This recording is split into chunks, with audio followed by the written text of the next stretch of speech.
મિત્રો, સાહિત્યની ભાષા અને વ્યવહારની ભાષા એ બંને વચ્ચે કોઈ અંતરાય ખરો? આવો પ્રશ્ન થાય અને તમે સાહિત્યના અભ્યાસુ હો તો સહજ રીતે કહો કે હા, સાહિત્યની ભાષામાં વપરાતા શબ્દો, વાક્યો, વાક્યખંડો, વિધાનો કે ક્યારેક પરિચ્છેદો પણ વ્યવહાર જગતમાં વપરાતી ભાષાના હોઈ શકે, ને છતાં પણ એ જુદી છે. તો કઈ રીતે જુદી પડે છે સાહિત્યની ભાષા? આપણા રોજબરોજના વ્યવહારમાં જે ભાષાનો ઉપયોગ આપણે કરીએ છીએ એ ભાષામાં વપરાતા શબ્દોનો ઉપયોગ સર્જક કરે જ છે. સર્જક કોઈ કવિ કે કોઈ નવલકથાકાર, વાર્તાકારનું સાહિત્ય સર્જન તમે જુઓ, એમના શબ્દો અપરિચિત નથી, પણ એ શબ્દને મૂકવાની, એના ક્રમ નક્કી કરવાની અને પોતાના વિચારોની અભિવ્યક્તિ માટે યોગ્ય શબ્દની પસંદગી કરવાની જે આવડત છે, જે કલા છે, એને આપણે સાહિત્ય કહીએ છીએ. ને પરિણામે સાહિત્ય કલાની ભાષા, સાહિત્યની ભાષા વ્યવહારમાં પ્રયોજાતી ભાષાથી પ્રમાણમાં ઘણી જુદી છે. હા, એ વાત તો આપણે અગાઉ કહી ગયા છીએ કે ભાષા છે એ સાહિત્યનું એક એવું ઉપાદાન છે કે જે નિર્હેતુક છે, સૂક્ષ્મ છે અને અસરદાર છે. શબ્દ મૂળમાં તો એવો શબ્દ કે જેમાં અર્થ હોય, અર્થ વ્યક્ત કરતો હોય, અર્થ વ્યંજિત કરતો હોય એવો શબ્દ, એટલે એ શબ્દ સાહિત્યમાં ઉપાદાન તરીકે આવે છે.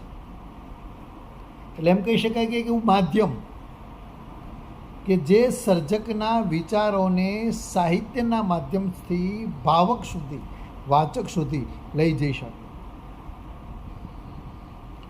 હવે જે અર્થ પ્રતિપાદક એવો આ શબ્દ છે કે જે સાહિત્યમાં ઉપાદાન બને છે,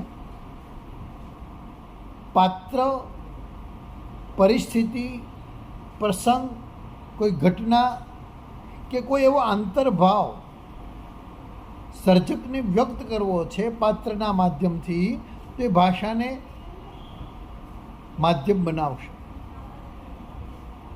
એમ કહી શકાય કે મનોગતોને, મનોભાવોને નિશેષપણે વ્યક્ત કરવા માટે, એના સૂક્ષ્માતિ સૂક્ષ્મ ગતિ સંચલોને અભિવ્યક્ત કરવા માટે સચોટ અને સરસ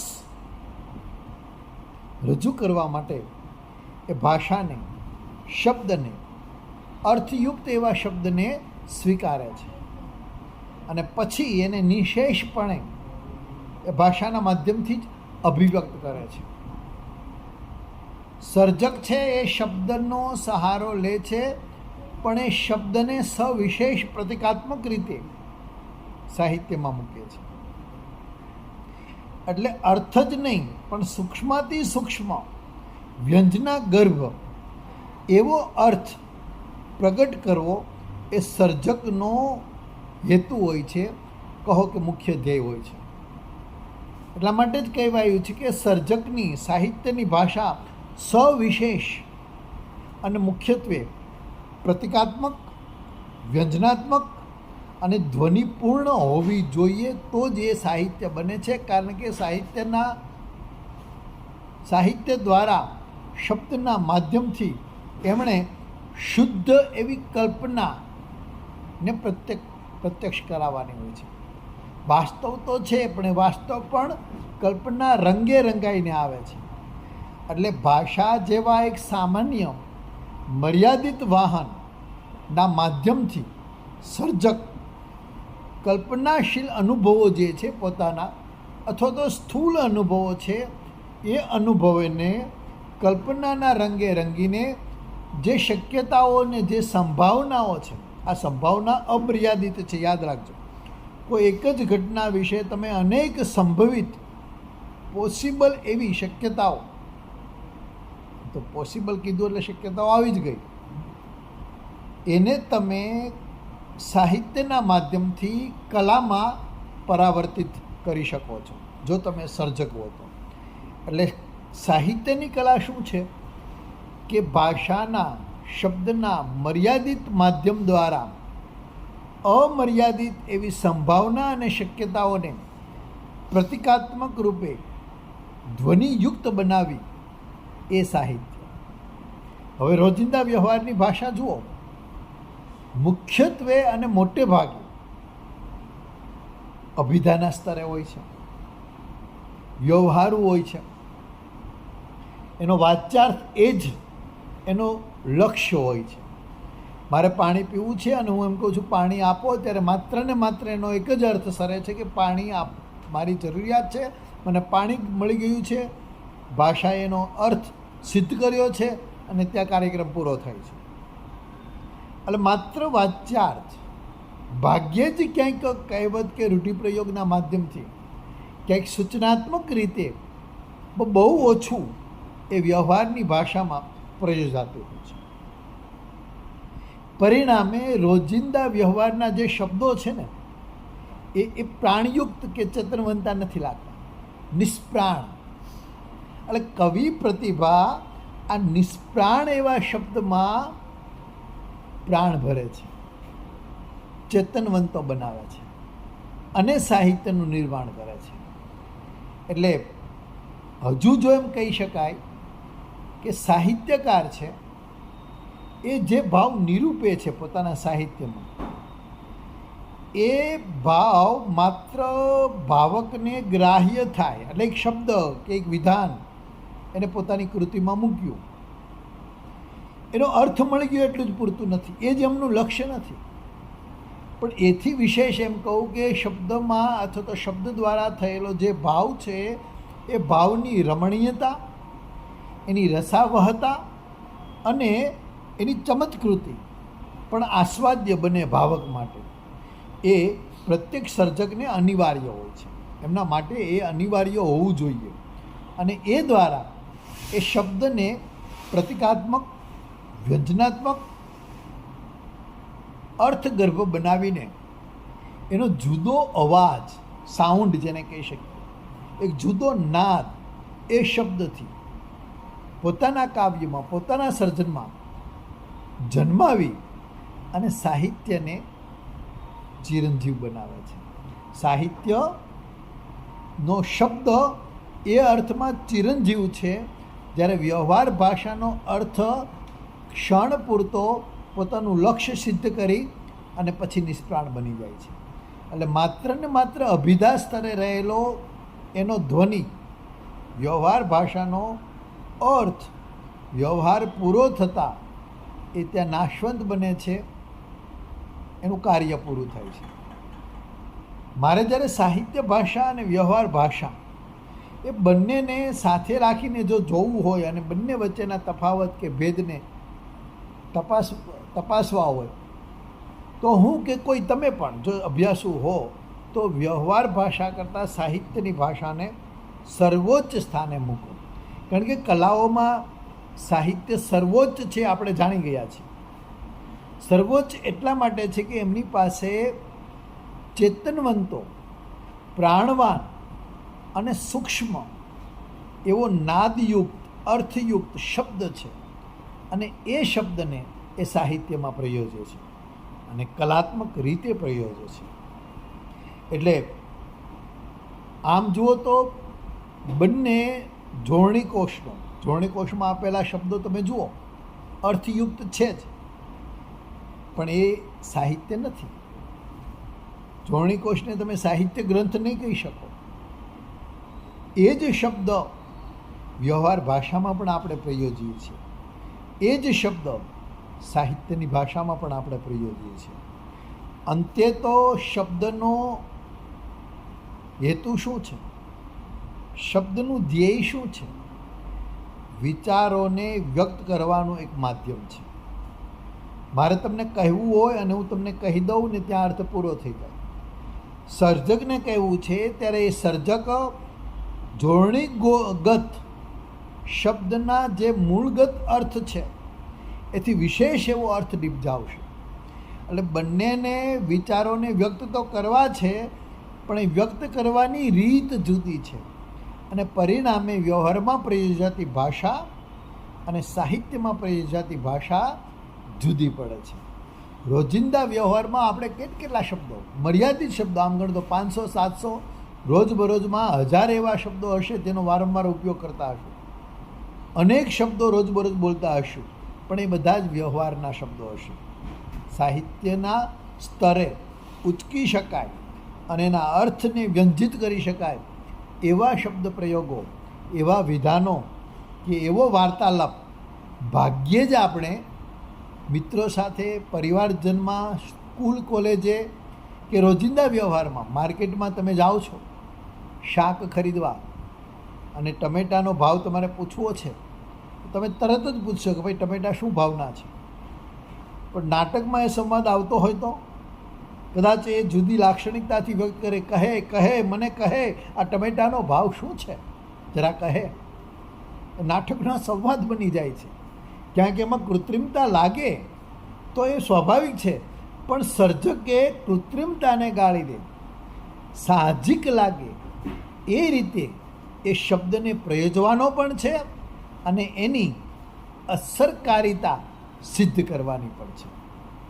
એટલે વ્યવહાર ભાષાનો સાર્વજનિક, સર્વસામાન્ય અને સમાજમાન્ય એવા અર્થથી અતિક્રમીને પોતાનો નિહિત એવો અર્થ પોતાના સર્જન દ્વારા સિદ્ધ કરવાનો છે. સર્જકના સાહિત્યમાં વાર્તાલાપ પણ આવતા હોય છે, સંવાદોના માધ્યમથી સંવેદનાને વ્યક્ત કરવાની ઉગ્રતા કે નાજુકતા પણ એ પ્રયોજતા હોય છે. પણ જ્યારે એના આસપાસના સંદર્ભો તમે જુઓ છો ત્યારે શબ્દમાંથી પ્રકટતો બીજો અર્થ તમને પ્રાપ્ત થાય છે. એમ કહી શકાય કે વ્યવહારની ભાષા જે છે એ બહુ સ્પષ્ટ છે. હું બોલું અને એનો તરત અર્થ થાય. મેં કીધું ને, સ્થૂલ અર્થ, વાચ્યાર્થ અભિધા સ્તરે રહી જતો. હું પેન કહું છું અને એનો અર્થ પેન જ થાય છે. હું આંખ કહું છું તો એનો અર્થ આંખ જ થાય છે વ્યવહાર ભાષામાં. હું કાન કહું છું અને એનો અર્થ કાન થાય છે.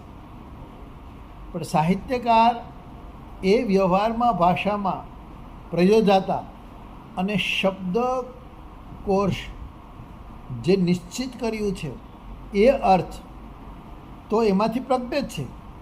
એક અર્થ તો પ્રગટ છે, એવું નથી કે અભિધાથી સાવ પર છે.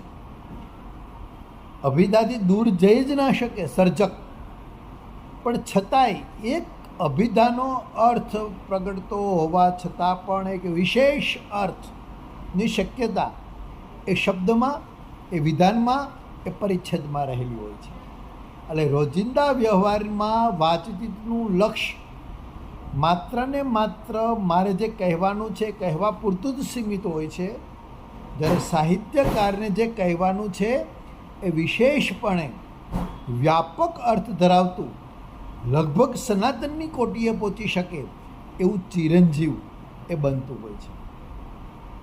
એટલે જ તો મિત્રો આપણે સાહિત્યને લલિત કલાના પ્રકારમાં મૂકી છે અને એમાં પણ એને સર્વોચ્ચ સ્થાને મૂકી છે. કારણ કે સાહિત્યનું લક્ષ્ય જે છે, આમ તો કોઈ પણ કલાનું લક્ષ્ય એ છે કે પહેલું તો સૌંદર્ય અને બીજું રસ નિષ્પત્તિ, અને એ દ્વારા સર્જકે આનંદની અનુભૂતિ કરાવવાની છે. એટલે એમ કહી શકાય કે સર્જકનો જે અનુભવ છે, જે અનુભૂતિ છે, એ અભિવ્યક્ત થાય છે. એટલે કે અનુભૂતિની અભિવ્યક્તિ આનંદની પ્રાપ્તિ કરાવે છે. પરિણામે આપણે ત્યાં એ અભિવ્યક્તિને અનુભવનો અનુવાદ પણ કહેવાયો છે. સર્જકને થયેલો અનુભવ અને એનો અનુવાદ એટલે કે એની અભિવ્યક્તિ એ સાહિત્ય. ભાષાના શબ્દો એને ચયન કરવાના છે. કલાત્મક અને કૌશલતાથી યુક્ત, ખૂબીપૂર્વક એમણે એ શબ્દને પોતાના સાહિત્યમાં ગોઠવવાનો છે. અક્રમની રીતે આપણી પાસે જે ક્રમ છે એ ક્રમને તોડે છે અને જુદા ક્રમમાં એ મૂકી આપી અને સાહિત્યની વિભાવનાને, કાવ્યની વિભાવનાને સાર્થક કરી રમણીયતા અને સૌંદર્યની અનુભૂતિ કરાવે છે. જગન્નાથે એટલે જ તો કહેવું પડ્યું હતું કે રમણીયાર્થ પ્રતિપાદક શબ્દ કાવ્યમ. રમણીય અર્થનો એટલે રમણીય અર્થ પ્રતિપાદન કરાવે અને સૌંદર્યનું નિર્માણ કરે તે શબ્દ છે, તે સાહિત્ય છે. એટલે સાહિત્યકાર છે એ શબ્દને અપૂર્વ રીતે પ્રગટાવે છે, અપૂર્વ એવો રમણીય બનાવે છે અને પછી એ શબ્દને રમણીયતાનો વાહક બનાવીને એમાંથી સૌંદર્ય નિર્માણ કરે છે. સાહિત્યકારનું આ કર્તૃત્વ પણ છે, ફરજ પણ છે. એમની નિષ્ઠા જેટલી શબ્દ પ્રત્યે, જેટલી સાહિત્ય પ્રત્યે, એટલું જ સાહિત્ય ઉત્તમ, એટલું જ સાહિત્ય સનાતન બનવાની શક્યતા વધી ગઈ છે. એટલે હવે અહીંયા એક ગુણ વિશેષ સાહિત્યકારનું ગુજરાત દરેક પ્રદેશમાં દરેક ભાષકને એની ભાષા હોય છે અને એ કમ્યુનિકેશન માટે, પોતાની વિચારોની અભિવ્યક્તિ માટે રોજબરોજ ભાષા પ્રયોજે જ છે. કોઈ મર્યાદિત, કોઈ ઈશારાથી, કોઈ વ્યક્ત થઈ. પણ કલાકાર છે એ નૂતન સંદર્ભમાં એ ભાષાને પ્રયોજે છે. એટલે પૂર્વ શરત એની એ બને કે આંતર પરિપક્વ એ હોવો જોઈએ. એની પ્રજ્ઞા એ પરિપક્વની કક્ષાએ પહોંચે અને નવા સંદર્ભો સર્જવા સક્ષમ બને. કઈ રીતે બને? તો એને પહેલાં તો ભાષા જે છે એમાં શુદ્ધ કલ્પનાનો આધાર લેવો પડે. એ શુદ્ધ કલ્પનોને પ્રયોજવા માટે, એને કલ્પનાત્મક બનાવવા માટે એ સર્જકે અલંકારો, રૂઢિપ્રયોગો, કહેવતો ઉપરાંત પ્રતીકો, પુરાકલ્પનો વગેરેનો પણ ઉપયોગ કરવો પડે. એટલે સર્જક છે એ ભાષા દ્વારા જ નિર્માણ પામેલા એવા પ્રતીકો, પુરાકલ્પનો અને અલંકારોથી એને સજાવે છે, એને શણગારે છે. એ શણગાર પણ એ જુદો વિષય છે, પણ અહીંયા માત્ર સંકેત કરી દઉં કે શણગાર પણ માપમાં હોવું જોઈએ.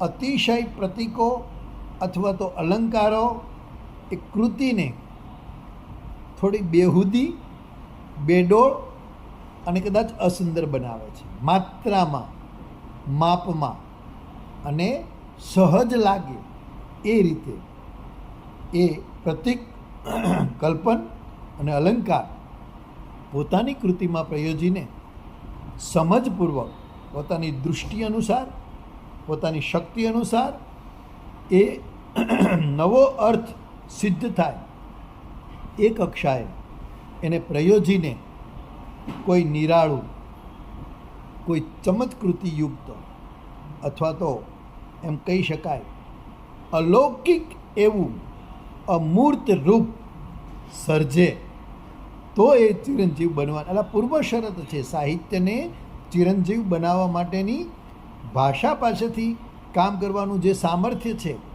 એ એની શક્તિ, એનું સામર્થ્ય, એની શરતી વિધાન, મેં તમને કીધું ને, એ શરત હોવી જોઈએ. એક શરત છે કે ભાઈ તમે ભાષાને કઈ રીતે સર્વોચ્ચ કોટીએ ચમત્કૃતિજન્ય અને અલૌકિક રીતે પ્રયોજી શકો છો, એટલું એમનું સાહિત્ય સનાતન અને ચિરંજીવ બનશે. બીજી એક વાત આ જ સંદર્ભે એમ કહેવાનું હતું કે ભાષા એ વ્યવહાર ભાષાથી જુદી છે, એ આપણે સ્વીકારી લીધું. સાહિત્યની ભાષા વ્યવહાર ભાષાથી જુદી છે અને કઈ રીતે જુદી છે એ વાત આપણે કરી. આ પ્રોફેસર એબરક્રોમ્બીનું નામ તમે સાંભળ્યું જ છે. કોઈને કોઈ સંદર્ભે આપણે એનો ઉલ્લેખ કરતા રહીએ છીએ. એ આ સંદર્ભે શું કહે છે કે જે પદ, શબ્દ, વિધાન એ પદોની વ્યવસ્થાપૂર્વકની જે ગોઠવણી થાય છે એમાંથી નિષ્પન્ન થતો તર્ક અથવા તો વ્યાકરણ પ્રાપ્ત એવો અર્થ એના કરતાં પણ અનેક ગણો અર્થ સર્જક પાસે હોવો જોઈએ.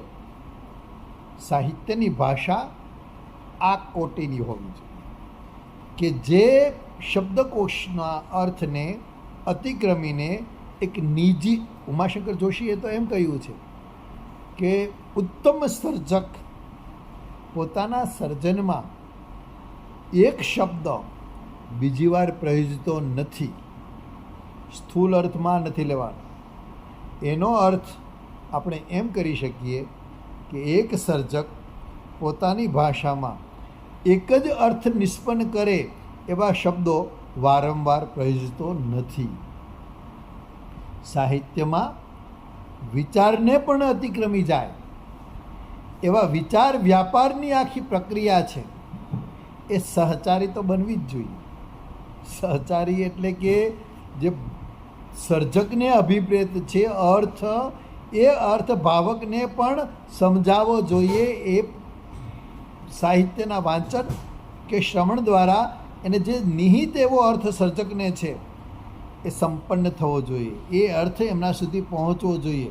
એટલે લાગણીઓને ઇન્દ્રિય ગ્રાહ્ય સંસ્કારો અને માનવ સહજ સ્ફૂર્તિઓથી આત્મસાત થવો જોઈએ.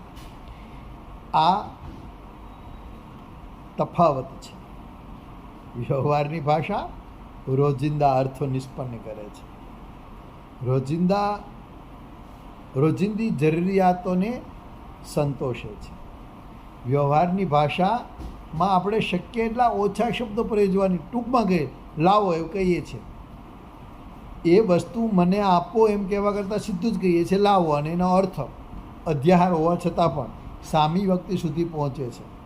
એટલે ઓછા શબ્દોમાં મર્યાદિત અર્થયુક્ત અભિધા સ્તરે રહેતી ભાષા આપણે વ્યવહાર જગતમાં સર્જક કંઈ રોજે રોજ સાહિત્યની ભાષા છે, સાહિત્યની ભાષાનો ઉપયોગ વ્યવહારમાં, કુટુંબમાં, મિત્રો સાથે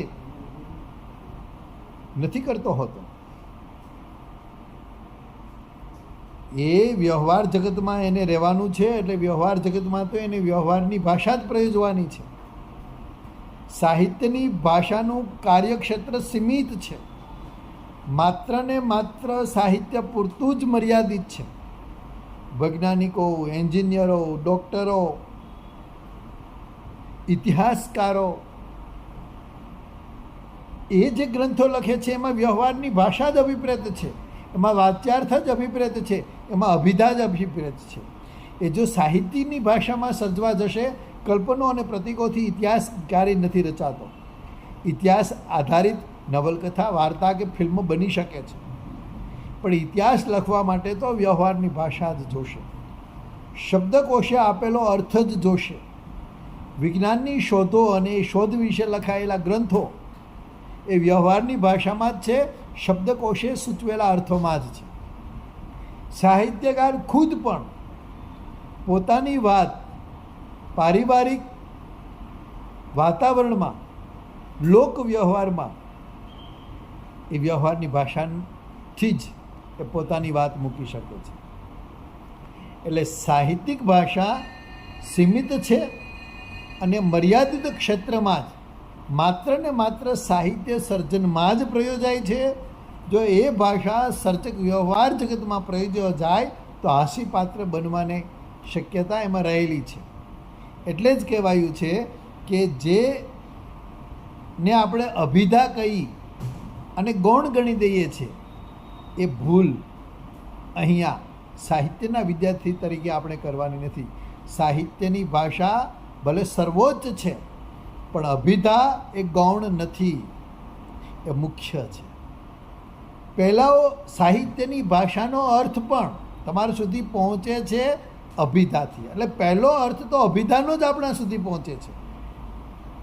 વાદળડી વરસી રે સરોવર સરોવર છલી વેળા, એ જ્યારે લોકગીત સાંભળીએ છીએ ત્યારે પ્રથમ તો આપણને એ અભિધાથી જ સમજાય છે. વાદળ, એ સરોવર, એ જળ, એ વરસાદ. પછી આપણે બીજા અર્થ તરફ પ્રયાણ કરીએ છીએ. એ લક્ષણાનો અર્થ છે કે વ્યંજનાનો અર્થ છે, પછી પામીએ છીએ. એટલે ફરીને યાદ રાખો કે સાહિત્યની ભાષાને શ્રેષ્ઠ કહેનારા આપણે અભિધા ગૌણ છે એ માનવાની ભૂલ કરવાની નથી. અભિધા એ વ્યાપક છે. અભિધા એ સર્વસ્વીકૃત છે.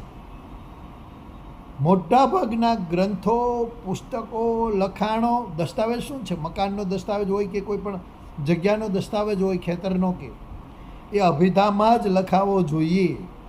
કવિતાની ભાષા એમાં ન ચાલે. સાહિત્યની ભાષા એમાં ગેરસમજ કરવા પ્રેરે. એટલે સાહિત્યની ભાષાનું ક્ષેત્ર મર્યાદિત છે. અભિધા એટલે કે વ્યવહારની ભાષાનું ક્ષેત્ર વ્યાપક છે, બૃહદ છે. અને પ્રત્યેક માણસ, બાળક જન્મે છે ત્યારથી મૃત્યુ પામે છે ત્યાં સુધી એ અભિધાને આધારે જીવે છે.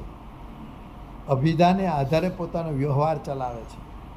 અભિધાને આધારે એ જિંદગી પસાર કરે છે. સાહિત્યકાર હોય તો પણ, કવિ હોય તો પણ એમનો મોટા ભાગનો વ્યવહાર અભિધામાં થાય છે. એટલે કે અભિધાને ગૌણ ગણવાની, પ્રથમ અર્થને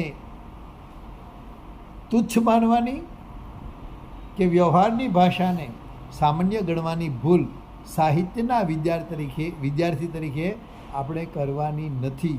આટલું યાદ રાખવાનું છે. આ બંને વચ્ચે, એટલે કોશનો અર્થ વ્યવહાર જગતમાં એ જે અર્થ સૂચવો છો એ જ થાય છે. જેટલા પદાર્થો આપણી આસપાસ છે, પંખો, બારી, બારણા, દરવાજો, સૂર્ય, ચંદ્ર, બીજ, ઝરૂખો. પણ કવિ જ્યારે એને કવિતામાં પ્રયોજે છે ત્યારે જરા જુદી રીતે પ્રયોજે છે. જેટલા છે બારીને બારણા ઘરમાં, એથી વધારે છે ભીત. નાનકડી ઈચ્છા સેજ હાથ પગ હલવે ને આડી આવે છે એક ઈંટ. તો અહીંયા ઈંટ છે બંધનનું, દિવાલ છે બંધનનું, અને બારી બારણા છે એ આઝાદીનું, સ્વતંત્રતાનું પ્રતીક બનીને આવે છે. આપને ઝરૂકડે ઝૂકીતી પૂર્ણિમા, જાજેરો ઘૂમટો તાણી. અહીંયા ઘૂમટો, અહીંયા બીજ, અહીં પૂર્ણિમા પ્રતિકાત્મક બને છે. તરસ, અંધારું, દિવસ, રાત, સૂર્ય, વાદળ, પ્રકૃતિના બધા જ તત્વો લઈ લો. સાહિત્યમાં પ્રતિકાત્મક રીતે પ્રયોજાય છે અને વ્યવહાર જગતમાં વાચ્યાર્થની રીતે પ્રયોજાય છે. સીધો જ અર્થ. હું વાદળ કહું છું, વાદળી વરસી રે, સરોવર છલી વળ્યા, એમ કહીએ છીએ ત્યારે કે લોકગીતમાં જ આજરે સપનામાં મેં તો ડોલતા ડુંગર દીઠા જો, ખળખળથી નદીયું રે સાહેલી મારા સપના મારે. એમાં આવતી ખળખળ નદી અથવા તો ડોલતા ડુંગર સમૃદ્ધિનું, પ્રસન્નતાનું, પૂર્તતાનું ને પૂર્ણતાનું સૂચન કરે છે. પણ એકમાત્ર શબ્દ મુકાઈને એ લોક સર્જકે સપનું મૂકીને એ બધું સપનવત છે, વાસ્તવથી દૂર છે, એ પણ સૂચવી આપ્યું છે. અંધારું આપણી સાહિત્યમાં, આજ અંધાર ખુશ્બો ભર્યો લાગતો, આજ સૌરવ ભરી રાત સારી. અંધાર જુદી રીતે આવે છે. એટલે કવિતામાં આવતો શબ્દ એ માત્ર ને માત્ર એક જ અર્થને વ્યંજિત નથી કરતો. અનેક રીતે એ આપણી સુધી પહોંચે છે અને ક્યારેક એ ઇન્દ્રિય વ્યત્યય પણ બની જાય છે. અંધકાર છે એ આંખોથી તમે જોઈને કહો છો, એ દ્રશ્ય કલ્પન છે. અહીંયા એ શ્વસન ભોગ્ય બને છે. આજ અંધાર ખુશ્બો ભર્યો લાગતો. એટલે ઘ્રાણેન્દ્રિયને યોગ્ય એક ઇન્દ્રિય વ્યત્યય થયું એમ તમે કહી શકો. આપણા સાહિત્યના અનેક કવિઓના દૃષ્ટાંતો તમે લઈ શકો. ગોરમાને 5 આંગળીએ પૂજ્યા ને નાગલા ઓછા પડ્યા રે લોલ. ત્યાં જે દર્દ છે તમે પકડી શકવા સમર્થ હોવા જોઈએ રમેશ પારેખની કવિતામાં, કે પછી નિરંજન ભગતની કવિતામાં રે સૂર્યમાં માછલીઓ તરતી રહી. એમાં સૂર્ય અને માછલી શાનું પ્રતીક છે એ તમારે પકડવું પડે. વ્યવહાર જગતમાં સૂર્યનો જે અર્થ થાય છે એ કવિતામાં જુદો થાય છે, માછલીનો જે અર્થ થાય છે એ ત્યાં જુદો થાય છે.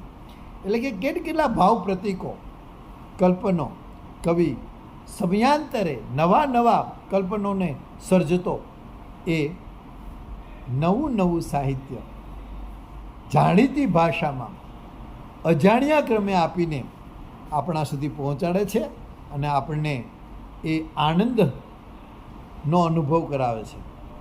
એટલે કે સાહિત્ય એ અર્થમાં, સાહિત્યનો શબ્દ કે સાહિત્યની ભાષામાં એ અર્થમાં આનંદજન્ય છે, ચિરકાલીન છે, એટલે કે સનાતન છે, અને વ્યવહારની ભાષાથી જુદો છે. આજે આટલું જ. ફરી નવા વિષય સાથે મળીએ.